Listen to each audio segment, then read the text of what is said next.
अन्नदाता।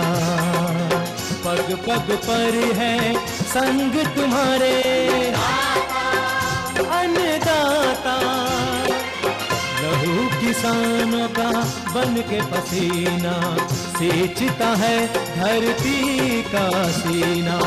मेहनत का तेरी हक दिलवाने, नई तकनीक नई खोज बताने।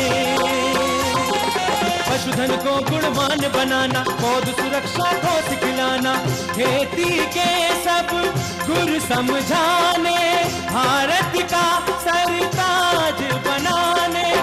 आठों पहर है संग तुम्हारे अन्नदाता अन्नदाता। नमस्कार, मैं कात्यायनी चतुर्वेदी आप सभी दर्शकों का अन्नदाता कार्यक्रम में बहुत स्वागत करती हूँ। हर रोज की तरह कार्यक्रम में लेकर आई हूँ खेती बाड़ी से जुड़ी हुई बहुत सारी लाभकारी जानकारियां। तो चलिए सबसे पहले देखते हैं क्या है विशेष आज के कार्यक्रम में आपके लिए। अधिक लाभ हेतु पॉली हाउस में डच गुलाब की खेती पर जानकारी। जाड़े के मौसम में नवजात बछड़े बछड़ियों की देखरेख और प्रबंधन। अधिक फलों के लिए सेब के बागों में किए जाने वाले आवश्यक कार्य।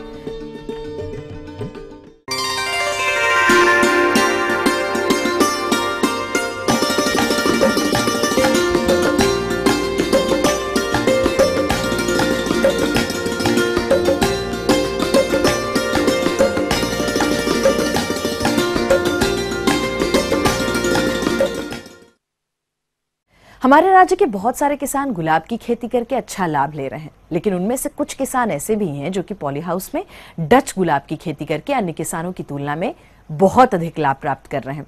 तो हमारे जो किसान भाई पॉली हाउस में डच गुलाब की खेती करना चाहते हैं तो वो किस तरह करें इसकी खेती, इस बारे में अपने सुझाव दे रहे हैं एक सफल किसान खुशहाल चंद पाटीदार। आप जो देख रहे हैं ये पॉली हाउस 2600 स्क्वायर मीटर का है। इसको लगाया 1 साल हो गया है। उसमें अपन ने पहले हमने खीरा ली थी, जो खीरा ककड़ी आती है चाइना के नाम से, उसको लगाया था। तो उससे भी हमें अच्छा उत्पादन हुआ। उसके बाद में फिर हमने मूड किया कि यार चलो अपन एक फिर नई कोई खेती करेंगे इसमें। तो कुछ कहीं देखने के बाद में हमें गुलाब का निर्णय लिया। तो उसके बाद में हमने इसमें गुलाब लगाए। पॉली हाउस में डच गुलाब की खेती करते समय हमारे कुछ किसान भाई जानकारी के अभाव में या फिर लापरवाही बस पॉली हाउस में बेड बनाते समय कोई ध्यान नहीं देते तथा जैसे तैसे करके पौधे का रोपण कर देते हैं, जिसकी वजह से गुलाब के पौधे अच्छी तरह से विकास नहीं कर पाते और फूलों की गुणवत्ता खराब हो जाती है। इसलिए हमें गुलाब लगाते समय कुछ बातों का ध्यान रखना चाहिए। तो ये गुलाब के पौधे हम पूना से लेके आए हैं। इसकी variety top secret red rose के नाम से बोला जाता है इसको।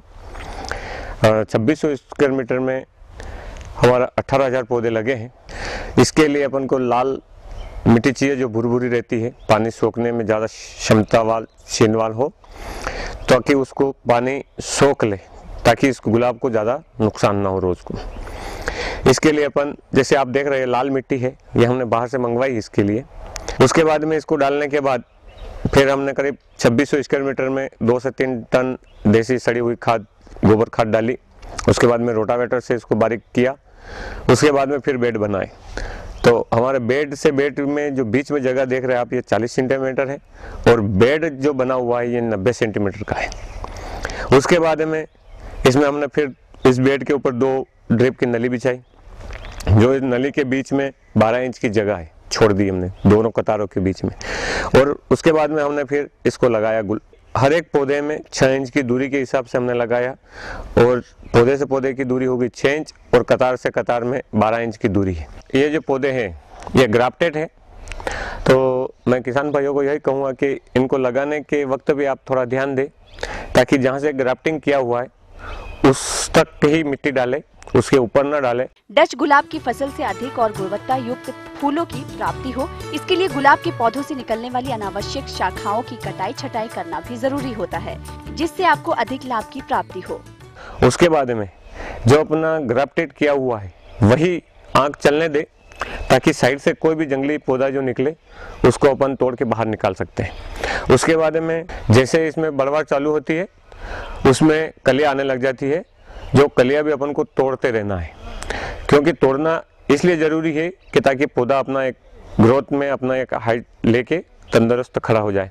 उसके बाद में इसमें से अपन फिर फूल निकालेंगे। 90 दिनों के बाद इसमें से अपन फसल शुरू करेंगे, जो फूल आएगा वो लेना शुरू करेंगे, ताकि वो 4 साल तक हमें लगातार फूल देती रहे। और जब अपन हाउसिंग करते हैं बेड के ऊपर, तो उससे अतिरिक्त इसमें पानी जाता है, उससे भी खरपतवार उग आता है। उसको अपन समय समय से हाथ द्वारा निंदाई गुड़ाई करते रहे और उससे अपने पौधे को भी ऑक्सीजन हवा पानी मिलता रहे, ताकि उससे खरपी द्वारा जो निंदाई गुड़ाई होगी तो उससे अपना बेड में थोड़ी हवा पानी जाने के लिए जगह बनी रहेगी, तो उससे जड़ अच्छी विकसित होगी और पौधा एकदम हाइट लेगा।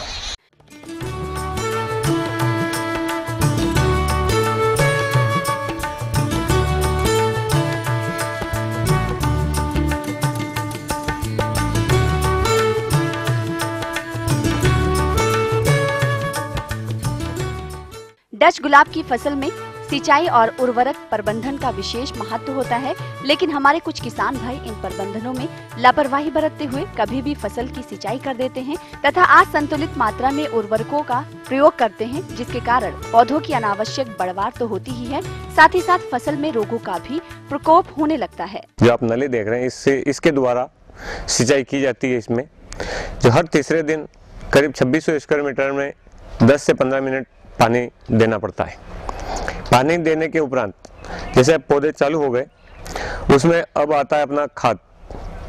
तो खाद हर तीसरे दिन आप 2 से 2.5 किलो इसमें गुनिस वाटर सोल्यूबल जो खाद आता है वो ड्रिप के द्वारा दिया जाता है, ताकि डायरेक्ट वो पौधे में लगे और पौधा अच्छा स्वस्थ और ग्रोथ करके बढ़वार ले। डच गुलाब की फसल में इस समय कौन से रोग का प्रकोप होता है तथा उसका नियंत्रण किस प्रकार से किया जाए, साथ ही पॉली हाउस में डच गुलाब की खेती करने से कौन कौन से लाभ होते हैं, आइए जानते हैं डच गुलाब लगाए हुए इसी किसान से। जो एक थोड़ी बीमारी इसमें लगता है, डाउनी ब्लाइट बोलते हैं उसको, तो उसके लिए अपन 22 टिन का उपयोग कर रहे हैं, जो 10 ml प्रति पंप के हिसाब से इसमें स्प्रे होता है, जो अच्छा साबित हो रहा है। बाहर की अपेक्षा हमने इसमें पॉली हाउस में जो रेड लगाए हैं, इसकी क्वालिटी रहेगी। बाहर भी लगाते हैं, ओपन में भी, तो उसमें क्या होता है कि एक तो अपना क्लाइमेट सूट नहीं होता है, जो फसल अपनी खराब हो जाती है। उसके बाद में बाहर ओपन में एक तो कीट बीमारियां ज़्यादा लगती है और फूल भी कम आते हैं उसमें, क्योंकि वातावरण आजकल बहुत बिगड़ने लग गया है, इसलिए उसमें फूल भी कम आएंगे, पॉली हाउस के अपेक्षा बाहर में कम आते हैं। उसके बाद में उसमें क्वालिटी नहीं बनती है, क्योंकि बाहर धूल जो उड़ती है हवा के साथ में, तो उससे अपना फूल की क्वालिटी भी नहीं बन पाती है, उसमें अपना फूल की पैदावार भी कम आती है। उससे अपेक्षा पॉली हाउस में अपना फूल ज़्यादा आता है, उसमें अपना क्वालिटी अच्छी आती है, इसमें बीमारी कम लगती है पॉली हाउस में। तो फूल जब अपन बाजार में ले जाएंगे तो जो ओपन का फूल आएगा उससे इस पॉली हाउस के फूल में अपन को डबल ही या रेट मिलेगा, 2 गुना रेट मिलेगा। और ओपन में जो अपन फूल लगा रहे हैं उससे पॉली हाउस में भी उत्पादन अपन को करीब 1.5 से 2 गुना ज़्यादा ही मिलेगा।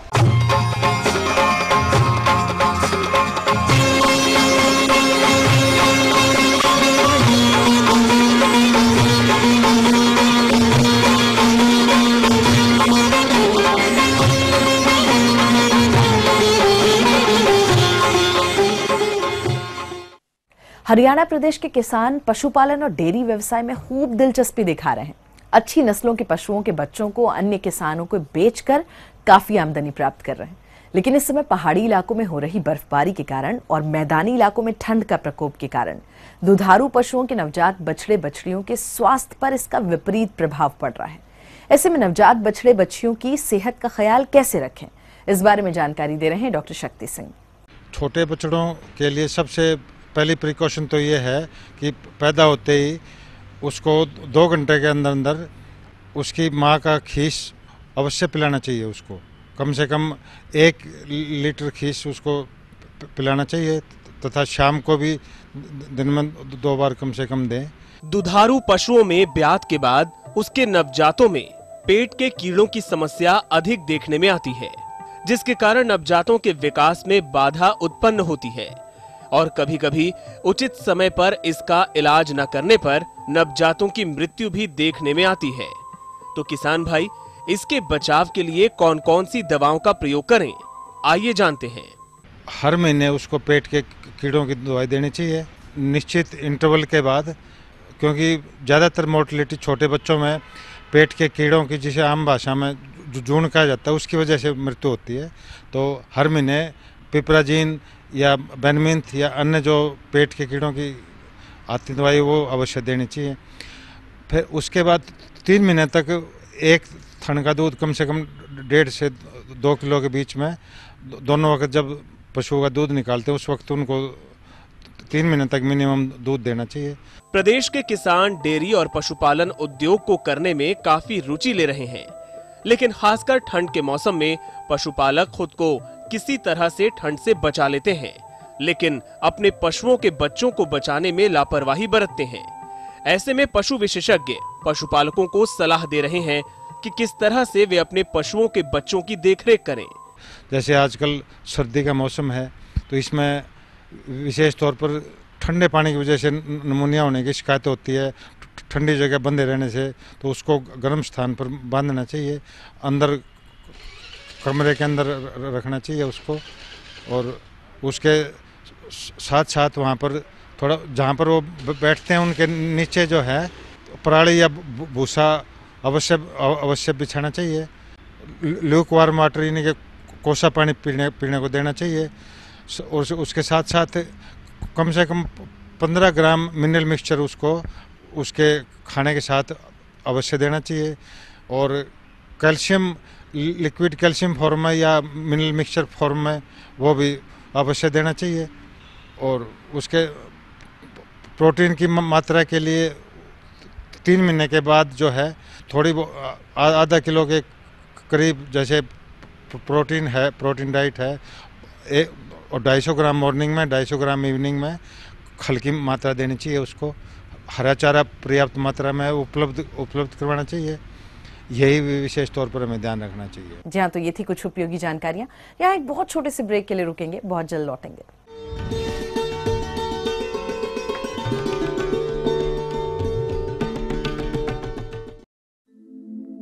दुनिया के नक्शे पर यह है इंडिया मेरी जान।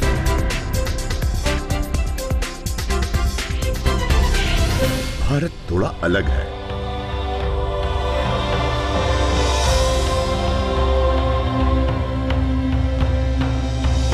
देखा आपने, इतना सा भी छूट जाए तो सच अधूरा रह जाता है। बदलते भारत का पूरा सच। राष्ट्रीय समाचार हर रोज सुबह 8 और दोपहर 2 बजे।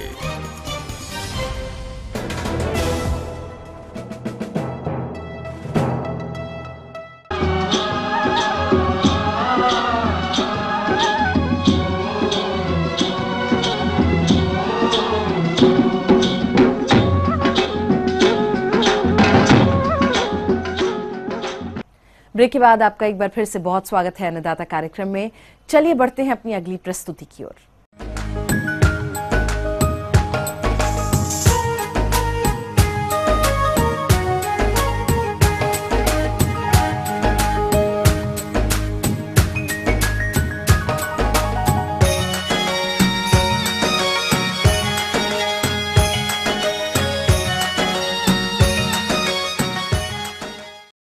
हिमाचल प्रदेश में हमारे जिन किसानों ने सेब के बगीचे लगा रखे हैं, वो अपने बागों की कटाई छटाई कर चुके होंगे और इन सेब के बागों में आने वाले समय से अच्छी फलत मिले, उसके कुछ आवश्यक कार्यों को करने की जरूरत होती है। तो वो कौन कौन से जरूरी कार्य हैं, इसके बारे में अपने अनुभवों को बता रहे हैं प्रगतिशील किसान प्रताप सिंह। सेब के बाग हिमाचल प्रदेश एवं जम्मू कश्मीर में बहुतायत से पाए जाते हैं और जैसा कि सर्दियों का मौसम चल रहा है, इस समय हमारे किसानों को अपने बागों की कटाई छटाई आदि कार्यों को पूरा करने की जरूरत होती है। इन कार्यों को वैज्ञानिक तरीके से पूरा करने के बारे में जानकारी देते हुए बताया कि इसमें पौधे की एज और लंबाई को देखकर ही प्रूनिंग की जाती है कि पौधा कितने साल का है, पौधे को कितने सालों से प्रूनिंग कर रहे हैं या नहीं की हुई है। वही है जैसे 1 साल से लेकर 7 साल के पौधे की जो है ट्रेनिंग ही की जाती है। 7 साल से ऊपर जब पौधा चलेगा तो उसकी प्रूनिंग शुरू की जाती है। जो बड़े पौधे हैं 30-40 साल के, इनकी जो प्रूनिंग होती है छोटे पौधों से अलग होती है, क्योंकि इसमें जो है इसमें काट छांट की जाती है या टूटी हुई डाली ही निकाली जाती है, या कई टहनियाँ आपस में मिली हुई होती है उनको निकाला जाता है। और इसमें जहाँ बीमा जो हमारे जिसमें फ्रूट लगता है, अगर उस किसी टहनी में ज़्यादा है तो उनको भी निकाल दिया जाता है, या किसी बीमे की उम्र ज़्यादा हो गई है तो उसे भी दोबारा रूटीन में लाने के लिए हम टिप कर सकते हैं, और बड़े पौधों में करना ही पड़ता है। इस समय हमारे किसानों को अपने बागों में कुछ आवश्यक कार्य जैसे बागों की निराई गुड़ाई करना, पौधों के तौलिए बनाना, उनमें खाद एवं उर्वरकों की उचित मात्रा देना आदि की आवश्यकता होती है। इन कार्यों की विस्तार से जानकारी देते हुए डॉक्टर संजीव बनियाल ने बताया कि साथियों, जब हम किसी भी फलदार पौधे को स्थापित कर देते हैं, बगीचे में लगा देते हैं, उसके बाद उसकी देखभाल का काम जो है शुरू होता है। और सर्दियों के महीने खासकर दिसंबर जनवरी किसी भी फलदार पौधे के लिए बहुत ही आवश्यक है। सबसे पहला कार्य है इनमें तौलिए बनाना। जो पौधे के तौलिए हम बनाते हैं उसका उद्देश्य है कि जो तौलिए की एरिया है उसमें जो मिट्टी है वो लूज हो जाए, भुरभुरी हो जाए, ताकि उसमें पानी आसानी से अंदर जा सके और पौधे की जड़ों तक जो पोषक तत्व हैं वो पहुंच सके। तो जब भी हम सेब के फलदार पौधों में तौलिए बनाते हैं तो इस बात का हम ध्यान रखें कि जितना फैलाव पौधे की टहनियों का होता है लगभग उतने एरिया में नीचे हमें तौलिया बनाने हैं। तौलिया बनाने का जो समय है वो दिसंबर जनवरी का महीना सबसे उपयुक्त है, और इसी तौलिए को बनाते समय जितनी भी खादें हैं पौधे में डालनी है उनको भी हम साथ साथ मिला सकते हैं। डॉक्टर संजीव बनियाल ने सेब के पौधों में खाद एवं उर्वरकों की मात्रा को डालने के बारे में बताते हुए कहा कि 1 साल के पौधे के लिए लगभग 10 किलोग्राम गोबर की खाद, 70 ग्राम नाइट्रोजन, 35 ग्राम फास्फोरस और 70 ग्राम पोटाश हमें डालनी चाहिए। इसी तरह से ये मात्रा 2 साल के पौधे के लिए दुगनी हो जाएगी, 3 साल के पौधे के लिए तिगनी हो जाएगी, और ऐसा करते करते एक 10 साल के सेब के पौधे के लिए यह मात्रा 100 किलोग्राम गोबर की खाद, 700 ग्राम नाइट्रोजन, 350 ग्राम फास्फोरस और 700 ग्राम पोटाश हो जाएगी। यानी कि एक 10 साल के पौधे के लिए हम इतनी खाद डालेंगे, और उसके बाद जब तक भी यह पौधा जीवित रहेगा, जब तक ये फलन करेगा, इसमें हम इतनी ही खाद की मात्रा डालेंगे, इसको बढ़ाएंगे नहीं। कई बार सेब के पौधों में ये भी देखा जाता है कि 1 साल में उनमें अच्छा फलन होता है और दूसरे साल में उसकी फसल कम हो जाती है। ऐसी स्थिति में हम इस खाद की मात्रा को आधा कर सकते हैं ताकि हमारी खाद जो है वो वेस्ट ना जाए। दूसरी बात कि दिसंबर जनवरी का महीना जो कि मैंने आपको बताया कि इन खादों को डालने के लिए उपयुक्त है, इसमें हम इन खादों को डालते हैं, और इन खादों को डालने के लिए कई तरह के तरीके अपनाए जाते हैं। जैसे नंबर 1 कि हम जितनी भी खादें पौधे में डालनी है उनको तौलिए में फैला दें और अच्छी तरह से मिट्टी में उसको मिक्स कर दें। दूसरा तरीका ये है कि पौधे के जड़ से या तने से लगभग 1 फुट दूर हम एक पतली गहरी नाली बना लेते हैं और जिसमें इन खादों को भर देते हैं और ऊपर से मिट्टी से ढक देते हैं, और ये धीरे धीरे खादें ये पौधे को मिलती रहती हैं। इसके अलावा फर्टिगेशन यानी कि सिंचाई के साथ खादों को देना, ये भी एक खाद देने का तरीका है। लेकिन कोई भी खाद देने से पहले हम ये सुनिश्चित कर लें कि जो हमारा पौधा है उसके तौलिया जो बना है वहाँ मिट्टी में नमी का होना आवश्यक है। तो किसान साथियों, जैसा मैंने आपको बताया कि जो बेसिक खादें हैं, जो नाइट्रोजन, फास्फोरस और पोटाश की खादें हैं, इनको हम दिसंबर माह में तौलिया बनाने के साथ साथ मिट्टी में डाल देते हैं। लेकिन जो नाइट्रोजन खाद है हमारी, वो एक विशेष प्रकार की खाद है। ये मिट्टी में एकदम घुल जाती है और अधिक बारिश या पानी से ये मिट्टी की बहुत गहरी सतह में चली जाती है, जिसको हम लीचिंग कहते हैं, जिससे नाइट्रोजन हमारी खाद जो है वो वेस्ट हो जाती है। इस स्थिति से बचने के लिए नाइट्रोजन को हम 2 या 3 भागों में पौधे में डालते हैं। पौधे में जितनी नाइट्रोजन की मात्रा की आवश्यकता है उसका 1 भाग दिसंबर में दूसरा भाग पौधे में फूल पड़ने के 10 दिन पहले और तीसरा भाग फूल आने के समय हम डालें, जिससे कि पौधे में जो नाइट्रोजन की खाद की मात्रा की आवश्यकता है वो समय समय पर बनी रहे। आगे और भी कुछ रोचक जानकारियां आपके लिए हैं, लेकिन यहाँ एक बहुत छोटे से ब्रेक के लिए रुक जाते हैं, जल्द होंगे हाजिर।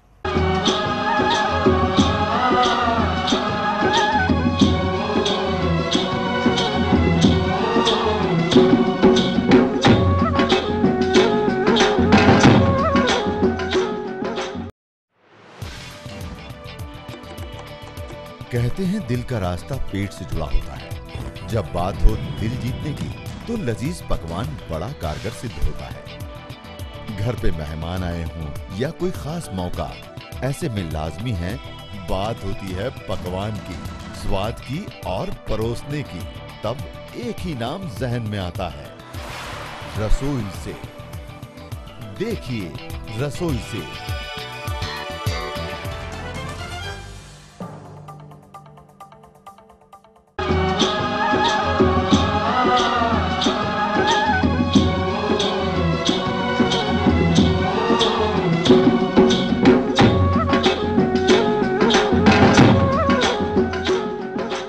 ब्रेक के बाद आप सभी दर्शकों का एक बार फिर से बहुत स्वागत है और चलिए अब रुख करते हैं अपनी अगली कड़ी की ओर।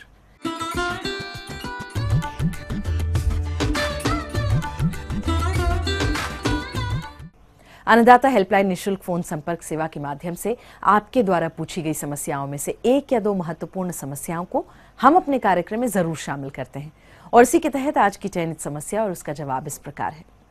अन्नदाता निशुल्क फोन संपर्क सेवा के माध्यम से पूछे गए प्रश्नों में से आज हमने जिस प्रश्न को कार्यक्रम में शामिल किया है उसे पूछा है जिला नरनौल के कृषक अजय सिंह ने। यह मक्का की फसल से अच्छा उत्पादन प्राप्त करने के लिए कौन कौन से जरूरी कार्य करें, इस विषय पर जानकारी चाहते हैं। तो अजय सिंह जी, आपकी जानकारी हेतु प्रस्तुत है कार्यक्रम का यह अंश। किसान भाइयों, जैसा कि आपको पता ही है कि अब रबी मक्का की फसल खेत में खड़ी हुई है। जिन किसान भाइयों की फसल 30 से 35 दिन की हो चुकी है वो किसान भाई अपना पानी दें। सिंचाई की व्यवस्था में ध्यान रखें किसान भाई कि पौधे में घुटनों की ऊंचाई से लेकर और धनवाल निकलने तक पानी की कमी नहीं रहनी चाहिए। विशेष रूप से दाना बनने के टाइम पर और मोचा निकलने के टाइम पर और सिल्क निकलने के समय पर पानी की सिंचाई की विशेष ध्यान रखें। सिंचाई के बाद मक्का की फसल में बहुत से खरपतवार उग आते हैं जो फसल से पोषक तत्व और पानी के लिए प्रतिस्पर्धा करते हैं। साथ ही ये खरपतवार बहुत से हानिकारक कीट और रोगों को आश्रय देते हैं। इसलिए मक्के की फसल को इन खरपतवारों से मुक्त रखना जरूरी होता है। फसल को खरपतवारों से मुक्त रखने के लिए 20 से 25 दिनों के अंतराल पर निराई गुड़ाई करनी चाहिए। साथ ही फसल की अच्छी बढ़वार हो, इसके लिए फसल में संतुलित पोषक तत्वों का उचित मात्रा में प्रयोग करना चाहिए और इन उर्वरकों की पूर्ति के लिए पहली और दूसरी निराई गुड़ाई के बाद 40 किलोग्राम यूरिया प्रति हेक्टेयर की दर से फसल में भुरकाव कर पौधों की जड़ों के पास मिट्टी चढ़ा देना चाहिए, जिससे पौधे सीधे खड़े रहते हैं। इस टाइम पर किसान भाइयों को विशेष रूप से ध्यान रखना है। जैसे जैसे तापक्रम बढ़ेगा फसल एकदम तेजी से बढ़ेगी।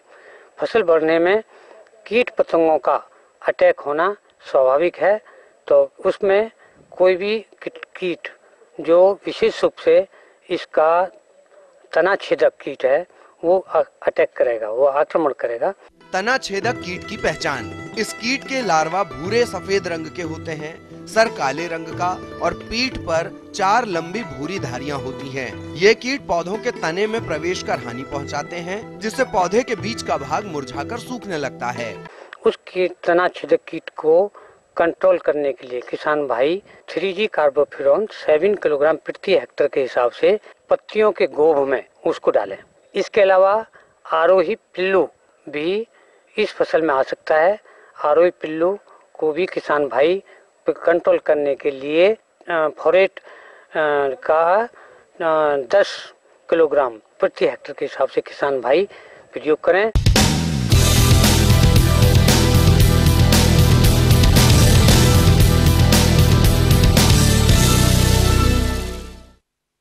तो राज्य की विभिन्न मंडियों में कृषि उत्पादों के चढ़ते उतरते बाजार भाव की संक्षिप्त जानकारी इस प्रकार है।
और चलिए अब देखते हैं कल दिखाए जाने वाले कार्यक्रम की मुख्य झलकियां।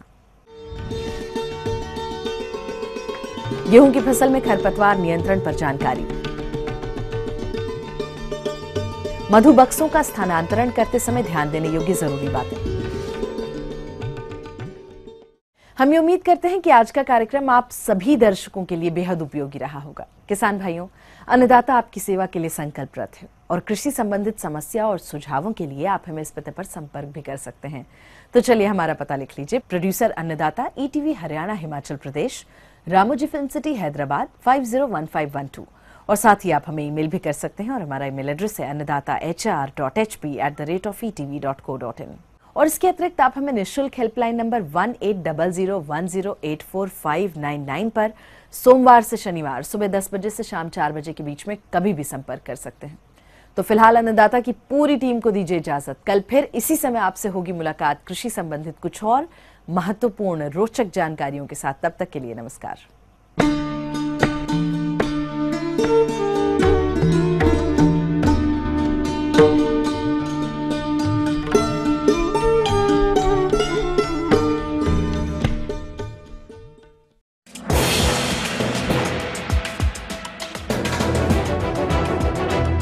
आप देख रहे हैं ETV न्यूज हरियाणा हिमाचल प्रदेश, खबर ही जीवन है।